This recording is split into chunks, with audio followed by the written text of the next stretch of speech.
Hello students, my YouTube channel Adarsh study point में आप लोग का स्वागत है। मैं हूं रविनंदन। आज आप लोग प्रोबेबिलिटी यानी कि प्रायिकता के बारे में पूर्ण जानकारी हासिल करेंगे, इसलिए वीडियो के अंत तक देखिएगा ताकि पूरा बात सॉल्यूशन जो भी बात आप बताया जाएगा वो आप बढ़िया से जानकारी प्राप्त कर पाएंगे। ठीक है, तो देखिए नंबर में जिसे हम जानकारी हासिल करते हैं कि प्रायिकता होती है, इसकी प्रायिकता होती है, तो प्रायिकता होती है 0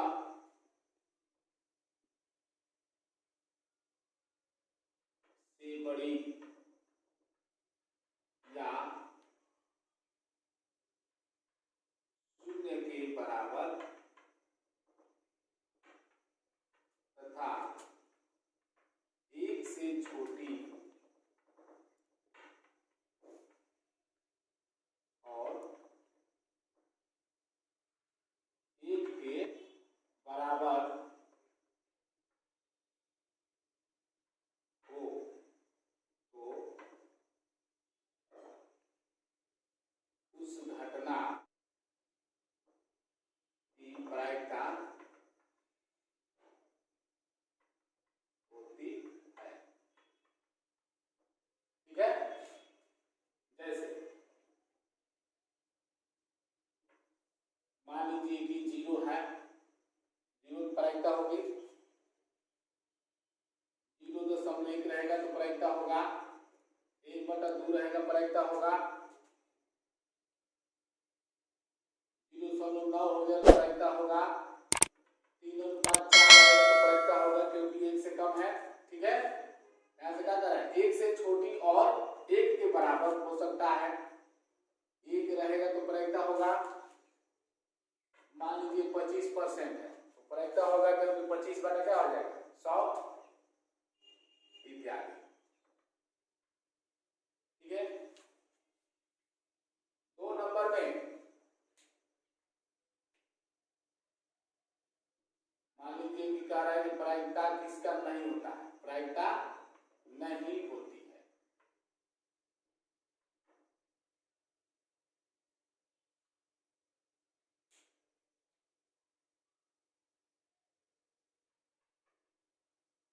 शून्य से छोटी का मतलब क्या हुआ, यानी कि ऋणात्मक हो जाएगा। 0 से छोटा होगा तो क्या होगा, ऋणात्मक होगा। जैसे मान लीजिए -2 -1 0 हो गया, फिर 1 2 3 इस प्रकार बढ़ते जाता है, इधर -3 -4 ऐसे होगा। तो 0 से जब छोटा होगा तो माइनस में हो जाएगा, यानी कि ऋणात्मक हो जाएगा, तो इसकी प्रायिकता नहीं होगी। ठीक है, और अगर 1 से बड़ा हो जाएगा तो उसकी प्रायिकता नहीं होगी। प्रायिकता जो है इसी के अंदर में ही होता है। ठीक है, तो 0 से छोटी तथा 1 से बड़ी संख्या की प्रायिकता नहीं होती है। जैसे 0 से छोटी क्या हो जाएगा, जैसे मान लीजिए -7 है, ये प्रायिकता नहीं होगा, -2 है, इसका प्रायिकता नहीं होगा, -1 है, इसका प्रायिकता नहीं होगा। मान लीजिए कि 1.2 है, इसका प्रायिकता नहीं होगा, 1 से ज्यादा हो गया। मान लीजिए कि 5/4 है, इसका प्रायिकता नहीं होगा क्योंकि 1 से ज्यादा हो गया। ठीक है, अगर मान लीजिए कि 120% है तो 120% कीजिएगा तो क्या हो जाएगा, 1 से ज्यादा हो जाएगा क्योंकि 120 बटा कितना हो जाएगा 100। ठीक है, तो घटाएंगे तो 1 से ज्यादा हो जाएगा। ठीक है, 6 बटा क्या हो जाएगा 6/5, तो इसका प्रायिकता नहीं होगा। इस प्रकार से मान लीजिए कि 6:4 है, इसका प्रायिकता नहीं होगा क्योंकि ज्यादा है, 6/अनुपात मतलब बाटा ही होता है, तो 6 बटा क्या हो जाएगा 4, इसकी प्रायिकता नहीं हो सकती। ठीक है, इत्यादि। अब कुछ क्वेश्चन से प्रायिकता को समझने का प्रयास करते हैं। देखिए पहला क्वेश्चन क्या कह रहा है, यदि PE इक्वल टू 0.05 है तो PE क्षैतिज रेखा यहाँ पर है, PE डॉट, कभी कभी यहाँ पर देखिए जिसे लिखा है PE इस प्रकार से, ठीक है। तो ये हो गया कि प्रायिकता नहीं होने की, E नहीं होने की प्रायिकता, कभी कभी PE डॉट हो जाता है, तो दोनों का मतलब सेम चीज। मान लीजिए यहाँ पर दिया है, यहाँ पर फाइव में दिया है, तो हम लिख देंगे चूंकि PE इक्वल टू 0.05। अब हमें PE डॉट निकालना है, तो इसका सूत्र होता है PE प्लस PE डॉट, ठीक है। इसका फॉर्मूला ये होता है कि दोनों मिलाकर प्रायिकता होने और नहीं होने की प्रायिकता दोनों मिलाकर एक होता है, एक से ज्यादा प्रायिकता होता ही नहीं है, अभी आप लोगों को पीछे बताया गया, ठीक है। प्रायिकता होता है एक से कम और जीरो से आगे, या जीरो भी होता है और एक भी होता है, ठीक है। तो कोई भी निश्चित घटना की प्रायिकता एक ही होता है, जैसे परीक्षा में आता है निश्चित घटना की प्रायिकता इनमें से कौन होगा, तो एक देखिएगा उसी ऑप्शन को मान दीजिएगा, ठीक है। तो यहाँ पर देखिए PE हमारा दिया हुआ है, तो हम लिख देंगे 0.05 plus PE dot equal to 1। तो हमें यहाँ पर निकाला है PE डॉट, ठीक है, इक्वल टू 1 माइनस, अब ये जो है 0.05 इधर आ जाएगा, तो 0.05 इधर आएगा तो घट जाएगा, तो कितना हो जाएगा, एक में से घटा देंगे इतना, तो 0 0 इधर लिख देंगे, दशमलव के नीचे दशमलव, ठीक है। यहाँ पर 5 हुआ, यहाँ पर हो गया 9 और यहाँ पर 0, यानी कि 0.95, ठीक है। ये हो जाएगा आपका आंसर। दूसरे क्वेश्चन में देखिए इस प्रकार के कोई भी क्वेश्चन रहेगा तो आप लोग बना लीजिएगा, वो भी वही क्वेश्चन बताया जाएगा जिस टाइप के क्वेश्चन इस बार परीक्षा में आने वाला, ठीक है। जैसे दूसरा क्वेश्चन कह रहा है एक सिक्का को एक बार उछालने पर चित आने की प्रायिकता, तो देखिए एक सिक्का है, तो सिक्का में जब हम सिक्का को उछालेंगे तो उसमें चित आएगा या पट आएगा, ये निश्चित है। चित या पट आने का जो घटना है वो संप्रायिक है, ठीक है। तो हम सबसे पहले इसमें लिख देंगे चूंकि एक सिक्के को एक बार उछाला जाता है, इसलिए कुल घटना जाएगा 2, ठीक है। अब कह रहा है चित आने की प्रायिकता, चित कितने बार आएगा, तो जब एक सिक्का है एक बार उछालेंगे तो चित मान लीजिए आ गया तो एक ही बार आएगा, ठीक है। तो कितना हो जाएगा 1, यानी कि आरंभिक घटना हो जाएगा 1, इसीलिए हमें निकालना है P। तो अगर मान लीजिए कि चित का अंग्रेजी नहीं जानते हैं, जैसे चित का हेड होता है तो हम H से निरूपित कर सकते हैं, तो हम PH यहाँ पर लिख सकते हैं, ठीक है। अगर नहीं जानते हैं कि क्या लिखें तो आपको E लिखना है, PE, ठीक है। अगर जानते हैं तो वो लिख दीजिए, PH यहाँ पर हो जाएगा आरंभिक घटना बटा कुल घटना होता है, तो आरंभिक घटना कितना है 1 है और कुल घटना 2, 1/2 हो जाएगा। और यही सेम प्रायिकता हो जाएगा अगर मान लीजिए पूछ देवे इसी में कि पट आने की प्रायिकता, तो पट आने की प्रायिकता तो सेम टू सेम हो जाएगा, सिर्फ चित की जगह पट लिखना है, बाकी सेम टू सेम। यहाँ पट के यहाँ पर जो है H की जगह पर T लिख देंगे, टेल हो जाता है, ठीक है।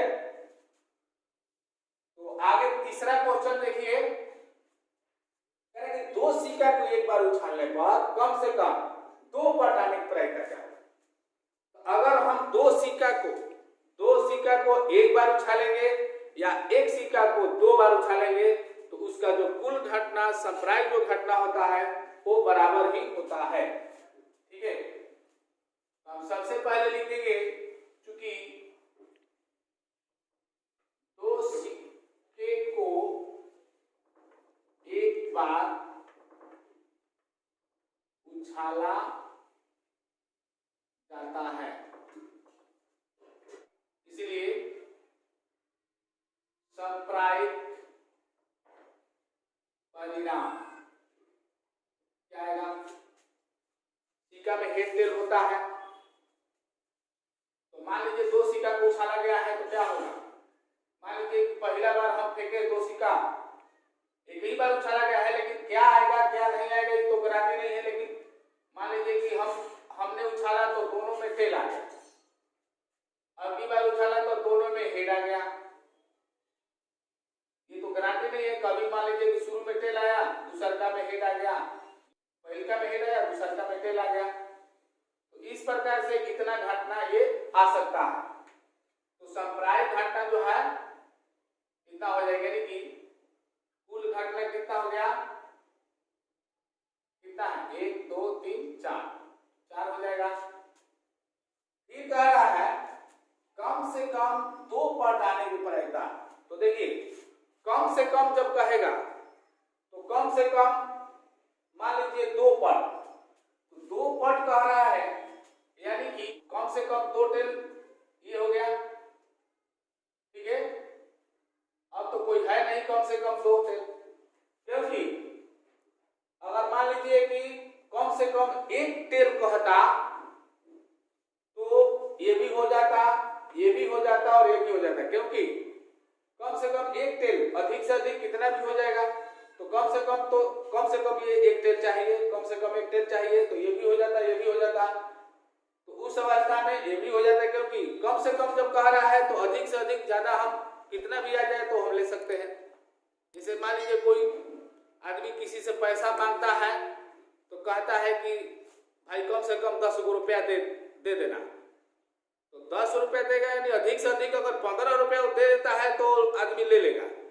कम से कम उसको 10 रुपया चाहिए, 10 रुपया से कम नहीं चाहिए। ठीक है, तो जैसे मान लीजिए कि एक अगर यहाँ पर क्वेश्चन में देता है कि कम से कम 1 पट आने की प्रक्रिया ज्ञात कीजिए, तो आपको यहाँ पर जो है आरंभिक घटना में 3 हो जाता है। ठीक है, लेकिन इसमें कम से कम 2 पट, तो हम यहाँ पर लिख देंगे क्योंकि कम से कम 2 पट, तो 2 पट कितना आया है 1, यही ना आया है, तो इसलिए आरंभिक घटना बराबर 1 हो जाएगा, इसलिए P 2 पट, तो यहाँ पर P लिख देंगे। ठीक है, या यहाँ पर बराबर हो जाएगा 1 बटा कुल घटा कितना है 4, ये हो जाएगा आपका आंसर। अगर 1 पट कहता तो यहाँ पर 3 बटा 4 हो जाता।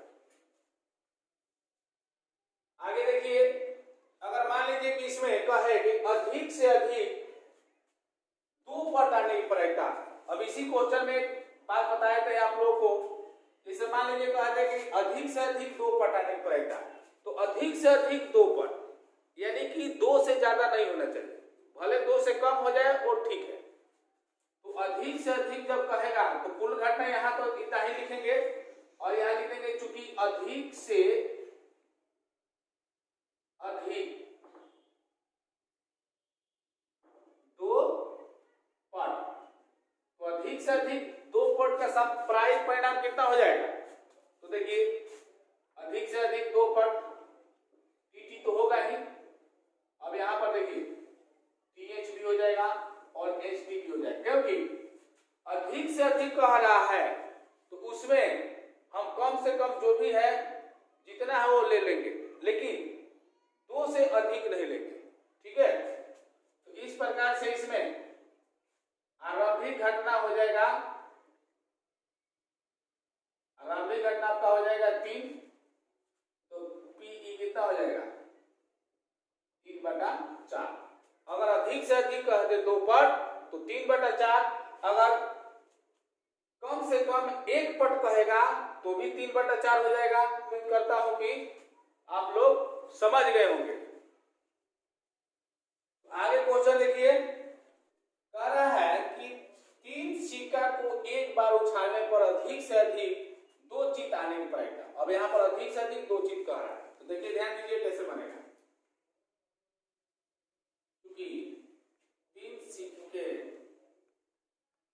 को एक बार उछाला जाता है, इसलिए कुल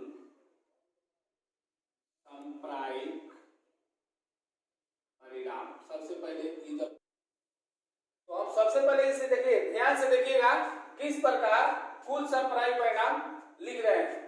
तो ध्यान से देखिएगा, ध्यान से नहीं देखिएगा तो समझ में नहीं आएगा।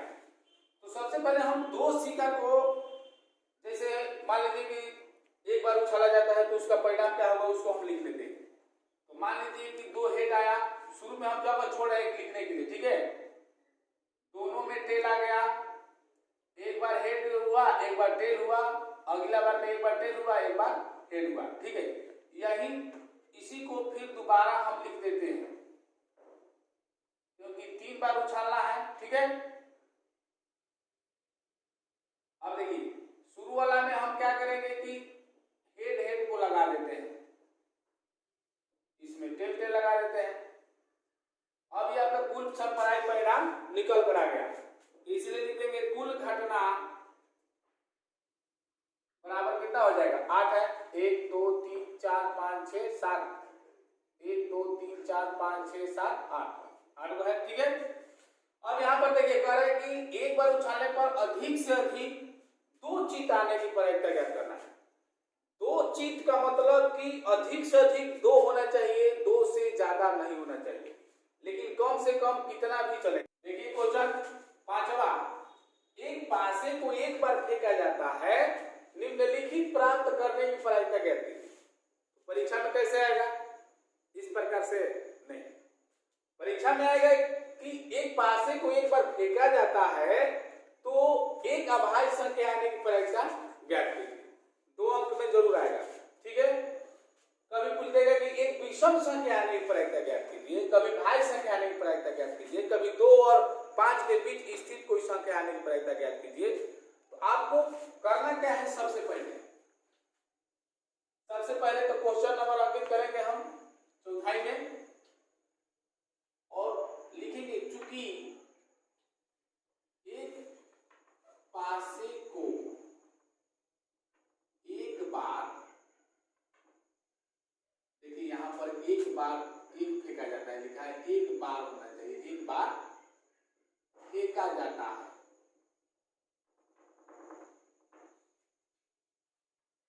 इसलिए कुल सांप्रायिक परिणाम, तो कुल सांप्रायिक परिणाम क्या होगा, पासा मतलब आप लोग जानते नहीं होंगे तो जो लीडो छक्का वाला जो गोटी होता है उसी को हम पासा कहते हैं। आप लोगों को जानकारी है, उसमें 1 से 6 तक अंक उसमें रहता है, ठीक है। तो अगर मान लीजिए कि जब हम एक बार फेंकते हैं पासा को तो उसमें 1 आएगा कि 6 आएगा कि 5 आएगा 4 आएगा, कोई जानता नहीं है। यानी कि 6 में से कोई भी आ सकता है, उसमें तो 0 है नहीं कि 0 आएगा, ठीक है। तो इसमें क्या होगा, 1 आ सकता है या 2 3 4 5 6, ये मतलब कि 6 में से कोई आ सकता है। इसलिए इसका कुल घटना कितना हो जाएगा, कुल घटना 6 हो जाएगा। कितना है, 1 2 3 4 5 6, 6 है, ठीक है। अब पहला क्वेश्चन कह रहा है कि एक अभाज्य संख्या, तो हम लिख देंगे अभाज्य संख्या। तो देखिए इसमें अभाज्य संख्या कौन कौन है, 2 है, 3 है और 5 है, बाकी तो कोई अभाज्य संख्या नहीं है। कुछ विद्यार्थी 1 को अभाज्य संख्या समझ लेते हैं, जबकि एक अभाज्य संख्या नहीं है, वो विषम संख्या में आएगा। अभाज्य संख्या सबसे छोटी अभाज्य संख्या 2 होती है, ठीक है। और यही एक संख्या है जो सम होती है और वो अभाज्य होती है। दूसरा ऐसा संख्या नहीं है जो सम हो और अभाज्य हो। सिर्फ दो ही ऐसा संख्या है जो सम और अभाज्य दोनों है। ठीक है, तो इस प्रकार से आरंभिक घटना कितना हो जाएगा? आरंभिक घटना बराबर क्या हुआ? 1 2 3 इसलिए पीई प्रायिकता क्या हो जाएगा? 3/6, 3 दूनी 6 यानी 1/2। एक बात यहाँ पर ध्यान रखिएगा कि कुल घटना जो लिखना है बाटा के नीचे ही लिखना है, यानी कि हर में ही उसका स्थान होता है कुल घटना का, और ये जब भी होगा तो उचित भिन्न में ही होगा। कोई भी प्रायिकता 1 से कम ही होता है, और जब 1 से कम होगा कोई भी भिन्न तो उसे कहते हैं उचित भिन्न। ठीक है, विषम भिन्न में कभी नहीं होगा प्रायिकता। अब यहाँ पर दूसरा क्वेश्चन में कह रहा है कि 2 और 5 के बीच स्थित कोई संख्या, तो 2 और 5 के बीच में स्थित कोई संख्या क्या होगा? अब यहाँ पर कुल घटना वाली बात हो गई, तो हम लिखेंगे 2 और 5 के बीच संख्या क्या क्या होगा? 3 होगा, 4 होगा, 5 तो होगा नहीं क्योंकि 2 और 5 के बीच में कह रहा है, तो 3 और 4 होगा।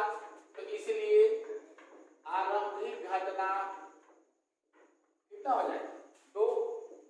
इसलिए पी इसका निकल कर आ जाएगा 2/6, 2 3 6 यानी कि 1/3 आंसर हो जाएगा। अब आप लोग ये विषम संख्या वाला बनाइएगा, बनाकर कमेंट में लिखिएगा उसका आंसर। आपको ये बता देते हैं एक भाज्य संख्या, एक भाज्य संख्या, तो भाज्य संख्या कितना हो जाएगा?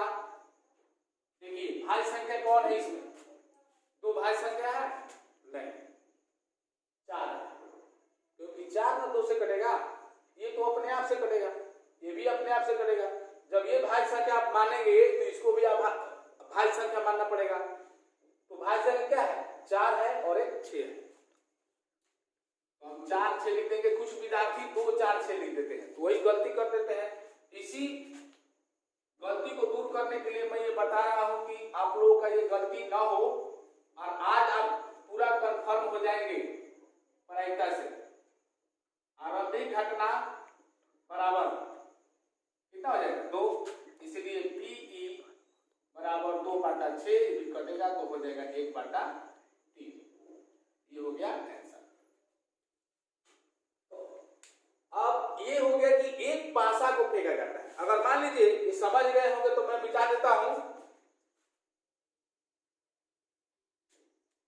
देखिए छठा क्वेश्चन कह रहे कि 2 पासे को एक बार फेंका जाता है, तो इसकी क्या प्रायिकता है कि 5 किसी भी बार में नहीं आएगा, 5 कम से कम एक बार आएगा। तो ध्यान से देखिएगा इसका कुल संप्रायिक परिणाम किस प्रकार होता है। तो हम सबसे पहले लिख लेंगे, चूंकि 2 पासे को एक बार फेंका जाता है, तो एक बात मैं आप लोगों को बता देता हूं कि अगर 2 पासे को एक बार फेंका जाए या एक पासा को 2 बार फेंका जाए, दोनों का संप्रायिक परिणाम जो है सेम ही होगा। यानी कि एक पासा में 6 अंक होता है, 2 पासा है, तो इसका डायरेक्ट हम लिख सकते हैं कुल घटना बराबर 6 गुना 6 बराबर 36। अब ये 36 कैसे होगा ये आप लोगों को मैं यहाँ समझा देता हूँ थोड़ा सा। मान लीजिए कि 2 पासा है, तो एक पासा में मान लीजिए कि एक एक हमेशा है, और अगला पासा में 1 आया, 2 आया, 3 आया, ऐसे क्रमागत करके आया। तो मान लीजिए कि 1 1 1 2, ठीक है, 1 3 1 4 1 5 1 6। तो इस प्रकार से जैसे मान लीजिए अगला बार में आएगा तो शुरू में 2 2 बार हम 2 2 लिखते जाएंगे, तो 2 1 2 2 2 2 3, इस प्रकार से हम लिखेंगे। तो एक यहाँ पर ऐसे लिखा जाएगा। तो देखिए 6 इधर से होगा और 6 इधर से होगा, तो कितना होगा? 6 गुना 6 हो जाएगा, तो हो जाएगा 36। तो इस प्रकार से कुल संपादित परिणाम 36 हो जाता है। ठीक है, अब यहाँ पर हम ऐसे भी लिख सकते हैं कुल घटना 6 गुना 6 बराबर 36। अब क्वेश्चन पहले की ओर बढ़ते करेंगे, 5 किसी भी बार में नहीं आएगा, तो 5 नहीं आएगा तो 5 जिस बार में आएगा उसको हम पहले लिख लेते हैं। तो लिखेंगे 5 किसी बार में आने की संप्रायिक परिणाम देखिए, तो 5 कितने बार आ सकता है, क्योंकि हमें निकालना है नहीं आएगा, तो नहीं आने वाला जो है लिखेंगे तो बहुत ज्यादा लिखना पड़ेगा, इसलिए आने वाले ही लिख रहे हैं कि कितने बार आ सकता है। तो मान लीजिए इसमें कितने बार 5 आया, एक बार यहाँ पर आया है, यानी कि क्या आया है 1 5। अगला बार में आएगा तो मान लीजिए 2 3 2 4 2 5 आएगा, 2 5 आएगा। फिर अगला बार में 3 5 आ सकता है, फिर अगला बार में आएगा 4 5, फिर अगला बार में आ जाएगा 5 5, ठीक है, और फिर आ जाएगा 6 5। और एक जो 5 जब यहाँ पर 1 ले रहे हैं, फिर 2 ले रहे हैं, फिर 3 ले रहे हैं, फिर 4 ले रहे हैं, फिर 5 लेंगे, तो जिसमें 5 लेंगे तो शुरू में सब में 5 5 रहेगा। ठीक है, यानी कि और क्या हो जाएगा 5 1 5 2 5 3 5 4 5 5 नहीं लिखेंगे क्योंकि 5 5 हम लिख दिए हैं। ठीक है, तो 5 6 हो जाएगा। तो यहाँ पर देखिए कितना हो गया 1 2 3 4 5 6 7 8 9 10 11, यानी कि ये हुआ 11। और हमें निकालना ये है कि 5 किसी भी बार में नहीं आएगा, तो नहीं कितने बार आएगा, तो हम लिख देंगे इसीलिए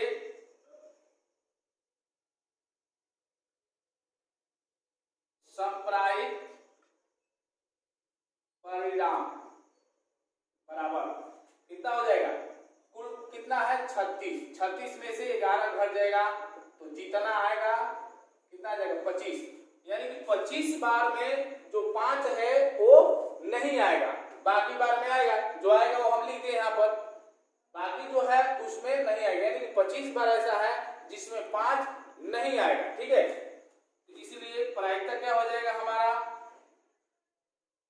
नहीं आने की प्रायिकता 5 नहीं कह रहा है, तो यहाँ पर हम ये डॉट लगा देंगे, तो P डॉट हो जाएगा 25 बाटा 36, ये कटेगा नहीं, आंसर हो जाएगा। और फिर इसमें कह रहा है, इसके आगे आप लोगों को कार्ड यानी कि ताश के बारे में बताया जाएगा, तो वीडियो को देखिएगा लास्ट तक, बीच में रोकिएगा नहीं रोकिएगा तो पूरा वीडियो जो है समझ में प्रायिकता समझ में आ जाएगा। ठीक है, यहाँ पर देखिए दूसरा नंबर में कह रहे 5 कम से कम 1 बार आएगा, तो कम से कम 1 बार आएगा तो यही हो जाएगा संपादित परिणाम। तो आप लोग यहाँ पर लिख सकते हैं 5 1 कम से कम 1 बार आने के संपादित परिणाम आप लिख दीजिएगा, तो आपका आरंभिक घटना यहाँ पर क्या हो जाएगा, आरंभिक घटना बराबर हो जाएगा 11, यहाँ पर आया हुआ है तो हम नहीं लिख रहे हैं, तो इसलिए P बराबर कितना हो जाएगा 11 बटा 36, और ये हो जाएगा आंसर। तो आगे देखिए कार्ड वाला मैथ, ये क्वेश्चन देखने से पहले मैं आप लोगों को बता देता हूँ। देखिए कह रहा है 52 पत्तों की अच्छी प्रकार से फेंटी गई है गड्डी, तो हमारे पास एक ताश का गड्डी है, आप लोग देख सकते हैं, तो किसको क्या बोलते हैं आप लोगों को मैं पहले बता देता हूँ। ये जो दिखाई दे रहा है, के जो दिखाई दे रहा है, इसको हम बादशाह बोलते हैं। ठीक है, ये चीड़ी का बादशाह है। ठीक, अब ये जो है ये है ईंट का गुलाम, इसको तस्वीर वाला पता भी कहते हैं, यानी फेस कार्ड, इसको फेस कार्ड कहेंगे या तस्वीर वाला पता इसको भी कहेंगे। ठीक है, ये भी तस्वीर वाला पता है। ये क्या है, काला पान दिखाई दे रहा है, आप लोग काला पान समझते होंगे, लेकिन काला पान को हम कहते हैं हुकुम का पत्ता। क्या कहते हैं, हुकुम का पत्ता। ठीक है, काला पान को कहते हैं हुकुम का पत्ता, आप लोग याद रखिएगा। और ये है पान का दहला, यानी इसको हम पान बोलेंगे, इसको हम पान नहीं बोलेंगे, इसको हम बोलेंगे हुकुम का पत्ता। हुकुम का पत्ता रहेगा तो इसको समझना है, ठीक है। और ये पान अगर कहेगा, जैसे मान लीजिए यहाँ पर कह रहे हैं पान का गुलाम, तो सिर्फ इसका, ये भी पान जैसा है, तो ये मत समझिएगा कि इसका कह रहा है। तो एक से लेकर 10 तक रहता है, और उसके बाद 3 किस्म का फेस कार्ड रहता है, ठीक है। और सभी जो है 4-4 रहते हैं, तो एक का 4 को रहेगा, ठीक है। फिर 1 से लेकर 10 तक 4-4 को है, यानी कि वो कितना हो जाएगा, 10 चौका 40, 1 से 10 तक तो हो जाता है 10 चौका 40। फेस कार्ड जो है, फेस कार्ड में इसको बोलते हैं बेगम, इसको बोलते हैं बेगम। तो बेगम भी चारों रंग में सभी रहते हैं, यानी कि 4 रंग में रहते हैं, तो कितना हो जाएगा ये 4। फिर बादशाह जो है फेस कार्ड में बादशाह, ये भी 4 को होता है, और एक गुलाम होता है तो 4 को होता है। टोटल मिलाकर कितना, 3 12 40 कितना हुआ 52, यानी कि कार्ड जो होता है टोटल कुल 52 पत्ते होते हैं। तो इस प्रकार से 52 पत्ते होते हैं, ठीक है। आप लोग देखिए क्वेश्चन कैसे हम बनाएंगे, ध्यान दीजिएगा। तो हम यहां पर सबसे पहले लिखेंगे कि कुल कार्डों की संख्या कितना है 52, यानी कुल पत्तों की संख्या आप लिख सकते हैं, ठीक है। इसलिए कुल घटना बराबर कितना हो जाएगा 52, या चूंकि लिख सकते हैं। पहला क्वेश्चन में कह रहा है लाल रंग का वर्षा, तो मान लीजिए कि वर्षा है, तो वर्षा 4 को है, तो रंग अलग बात हो गया। तो रंग जो है लाल रंग में एक पान होता है और एक ईंट होता है, लाल रंग में ही ईंट होता है, ठीक है। और काला रंग में, अगर काला रंग की बात करेगा तो एक हुकुम का पत्ता होता है, यानी हुकुम का पत्ता, इसको काला पान आप लोग जानते होंगे, काला पान कहने पर समझ में आ जाएगा, उसी को हुकुम का पत्ता कहते हैं। और एक होता है चिड़ी तो आप लोग समझ जाएंगे, ठीक है। तो इस प्रकार से लाल रंग में 2 होता है और काला रंग में 2 होता है। किसी भी एक, मान लीजिए कि यहाँ पर कह रहा है लाल रंग का बच्चा, तो बच्चा में लाल रंग का कितना होगा 2 होगा, तो हम लिख देंगे लाल रंग के बादशाह,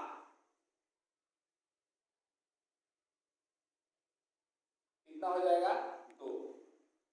इसलिए आरंभिक घटना 2 हो जाएगा, इसलिए पीई, इसका पराइटा क्या हो जाएगा 2/52। कुल घटना बटा में लिखा है, कटेगा तो 26 दूनी 52 हो जाएगा, यानी कि 1 बटा क्या हो गया 26, ठीक है। दूसरा इसको नोट कर लीजिएगा। दूसरा क्वेश्चन कह रहे एक फेस वाला कार्ड, दूसरा कह रहे एक फेस कार्ड अर्थात तस्वीर वाला पत्ता। तो तस्वीर वाला पत्ता कितना होता है, यहां पर देखिए तस्वीर वाला पत्ता फेस कार्ड कितना है 4 4 4 3 12, तो हम लिख देंगे एक फेस कार्ड कितना है 12 है, इसलिए आरंभिक घटना बराबर 12, इसलिए पीई बराबर 12/52। इसको घटाएंगे तो हो जाएगा, 4 से घटाएंगे 4 3 12, 4 में 4 4 3 12, यानी कि 3/13 हो जाएगा, ठीक है। लाल रंग का तस्वीर वाला पता, ऐसे ही आप लोग को समझा देते हैं, आप लोग बनाने का तो आइडिया समझ गए। तीसरा में कह रहा है कि लाल रंग का तस्वीर वाला पता, तो लाल रंग के तस्वीर वाला पता कितना हो जाएगा? देखिए इसमें भी 2 हो जाएगा लाल रंग में, इसमें भी 2 और इसमें भी 2, तो तस्वीर वाला पता 12 को है, तो 2 तो 4 तो 6, यानी कि लाल रंग में तस्वीर वाला पता कितना हो जाएगा? 6 हो जाएगा, तो 6/52 हो जाएगा। ठीक है। पान का गुलाम, तो पान का गुलाम कितना है? पान का गुलाम, पान को तो एक ही कहते हैं, सिर्फ लाल पान को पान का गुलाम कहेंगे, चाहे पान का दाला कहेंगे, कोई भी जो भी कहेगा उसको कहेंगे। तो गुलाम 4 को होता है, लेकिन पान का गुलाम कितना होता है? 1, सिर्फ 1, तो 1/52 हो जाएगा। हुकुम का पत्ता, तो हुकुम का पत्ता किसको बोलते हैं? तो काला पान को बोलते हैं। हुकुम का पत्ता काला पान को बोलते हैं, जो काला पान दिखाई देता है वो है हुकुम का पत्ता।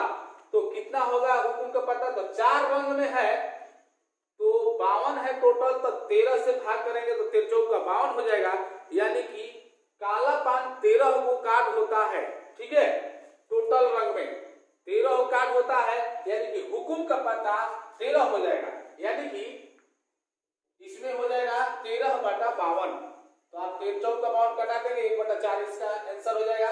एक ईंट की बेगम, ईंट की बेगम, ईंट की बेगम कितना होगा? मात्र एक ही होगा। ठीक है, बेगम की बात कर रहा है, एक ही होगा, तो 1/52 हो जाएगा।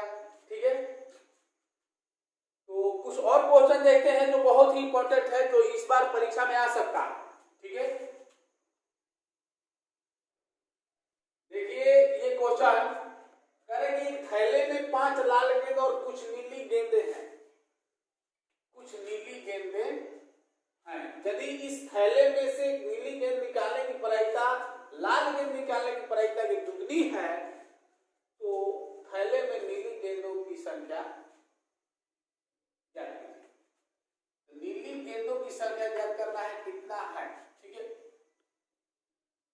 तो सबसे पहले हम जो दिया है उसको हम लिख देंगे। थैले में लाल गेंद की संख्या कितना है? 5। नीली गेंदें मान लीजिए हमने x मान लिया, हम यहां लिख देते हैं माना। नीली गेंदें कह रहे कुछ नीली गेंदें, तो कुछ नीली गेंदें, तो नीली गेंदें कितने हैं? x, हम इसको मान लिया। ठीक है,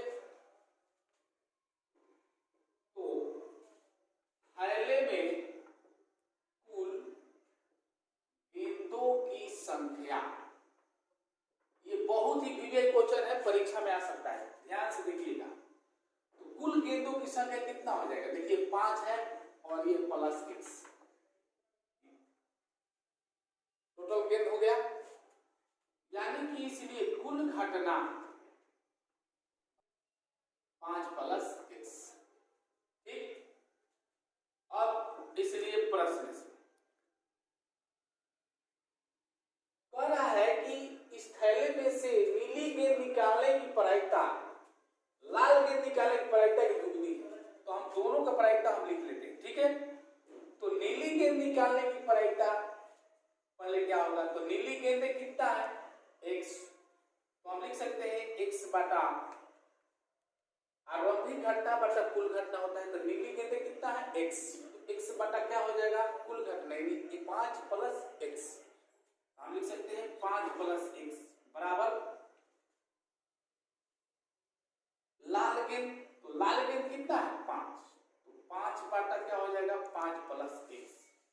ठीक, अब यहां पर ध्यान दीजिएगा कौन दुगना है, ये दोनों का प्रायिकता हो गया, ये लाल का प्रायिकता है और ये नीली का प्रायिकता है। तो कह रहा है कि नीली गेंद निकालने की प्रायिकता, यानी कि ये लाल गेंद निकालने की प्रायिकता दुगनी, इससे दुगना है, यानी कि मान लीजिए कि ये 10 है, तो ये कितना है? 5। ठीक है, तो इससे ये दोगुना है, तो हम क्या करेंगे? इसमें 2 से गुना कर देंगे तो हो जाएगा। इसमें जब 2 से गुना कर देंगे तो दोनों बराबर हो जाएगा। या मान लीजिए कि ये 20 है, ये कितना है? 10, तो हम जब 2 से गुना करेंगे तब ना 20 आएगा। तो इस प्रकार से इसमें क्या से गुना करेंगे? 2 से, तो इसमें 2 से हम गुना कर देंगे तो हो जाएगा बराबर। ठीक है, और यहाँ पर देखिए, यहाँ पर हर में 5 + 1 है, 5 + 1 से दोनों कैंसिल हो जाएगा, तो इसलिए x बराबर कितना हो जाएगा 5 दूनी 10। यानी कि नीली गेंद हमने क्या माना था x बराबर आ गया 10 और नीली गेंदों की संख्या निकालना है तो हम लिख सकते हैं इसलिए नीली गेंदों की संख्या बराबर x बराबर 10 और ये हो गया आंसर। ठीक है, तो आप लोग, मैं उम्मीद करता हूं तो आप लोग समझ गए होंगे। और क्वेश्चन जैसे इस प्रकार होता है, आप लोगों को मैं ऐसे ही बता देता हूं। जिसे मान लीजिए कहता है कि एक थैले में 4 लाल, हम इसे क्या कैसे बनाएंगे देखिए, ध्यान दीजिए। 9वां क्वेश्चन, इसे हम लिख देंगे थैले में कुल गेंदें बराबर 4 लाल प्लस 5 काली प्लस 3 उजली। ठीक है, तो इसलिए कुल घटना कितना हो जाएगा, जोड़ देना है, 5 3 8 और 4 12, तो कुल घटना हो गया 12। इस टाइप के क्वेश्चन आ सकते हैं परीक्षा में, तो इस प्रकार से बनाएंगे। अब यहाँ पर कह रहे हैं लाल है, तो अब आपको कहेगा कि इसकी क्या प्रायिकता है कि निकाला गया गेंद लाल है।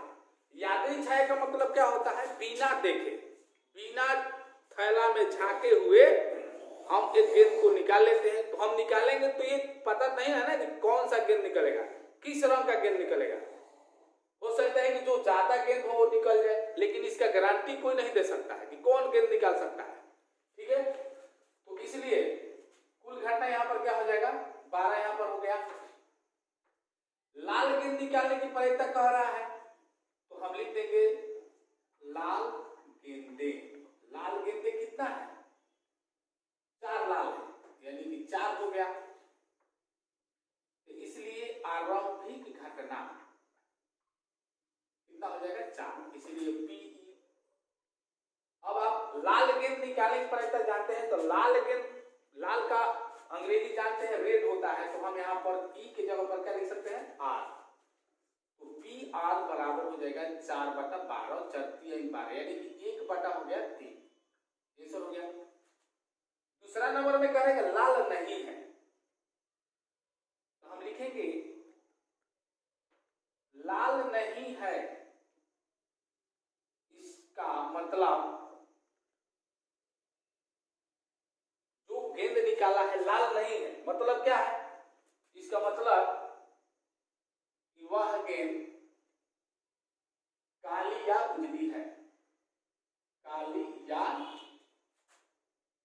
उजली है। इसलिए आरंभिक घटना बराबर, तो जो काली उजली है उसको लिख देंगे, यानी कि 5 काली प्लस 3 उजली। ठीक है, तो कितना हो जाएगा 5 3 8। यहां पर देख लीजिए थोड़ा सा, तो आरंभिक घटना हो गया 8, तो इसलिए P क्या निकालना है, लाल नहीं है, तो P R डॉट हो जाएगा, तो PR डॉट बराबर कितना हो जाएगा 8/12। कुल घटना तो नीचे लिखना ही लिखना है, तो 4 दूनी 8 और 4 3 12, तो हो जाएगा 2/3। ये हो गया आंसर। फिर अगला बार में कह रहा है, यहां पर थोड़ा सा देख लीजिए,